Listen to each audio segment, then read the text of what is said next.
Muling kinwestiyon ang pagkatao ni Bamban Tarlac, Mayor Alice Guo sa pagdinig sa Senado. Kasama riyan ang kawalan umano ng birth record ng kanyang mga magulang sa Philippine Statistics Authority. Sa susunod na pagdinig ng Senado, pinaimbitahan na ang tatay ng alkalde. May unang balita si Mav Gonzales. Sa muling pagharap ni Mayor Alice Guo ng Bamban Tarlac sa Senado kung saan inungkat ang mga tanong tungkol sa kanyang pagkakakilanlan. Ang tatay niyo po ba ay Chinese, Filipino o Filipino-Chinese? Final answer please ha, dahil itong lahat na tatlong sagot ay nasabi niyo na. Nauwi ang mga tanong sa pag-ungkat sa nationality ng ama ni Guo na si Angelito Guo. Ang tatay ko po ay Chinese at hindi po ako yung nag-prepare po ng birth certificate ko po. Gayon din sa mga sinasabing kapatid ni Guo. Ang sabi kasi dati ni Guo, iniwan siya ng kanyang ina pagkaluwal pa lang sa kanya. Pero sa pagdinig, may ipinakitang birth certificates ng dalawang kaapelido niya at pareho ang mga magulang na nakadeklara. Natanong ko rin po sa tatay ko po, after po nung last Senate hearing po, tinanong ko po sa kanya kung kapatid ko po ba yung dalawa, and he said yes po. Kinonfirm nila na mga kapatid niyo sila. Kinonfirm po sa akin ng tatay ko po. Pero base sa records ng Philippine Statistics Authority o PSA, 3 ang kapatid ng alkalde. At sa pag-uungkat ni Hontiveros, lumabas na hindi totoo ngayon lang niya nalaman na may mga kapatid siya dahil may mga negosyo sila at madalas pang mag-travel. Bakit po kailangan magsinungaling sa bagay na napakadali namang pong i-check? Your Honor,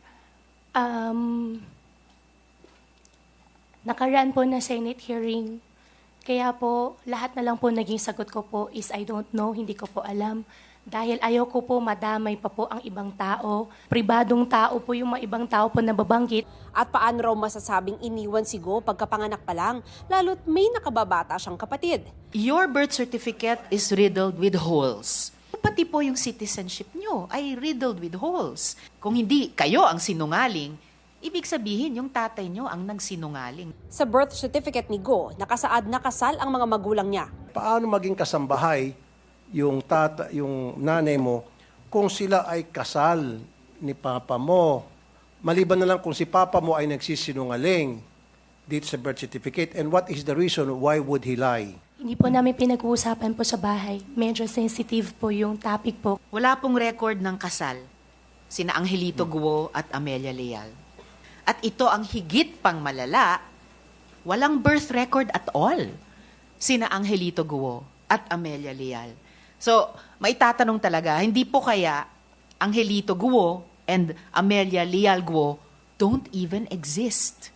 Sabi pa ni Guo, sa pagdinig ng Senado at Facebook post ni Hontiveros lang niya nalaman na pugante ang ilan sa mga kasama niyang incorporator ng Baofu Compound kung saan nakatayo ang ni-raid na Pogo sa Bamban. Giit ni Guo, walang perang ibinigay ang Pogo sa kanyang kampanya sa pagka-mayor.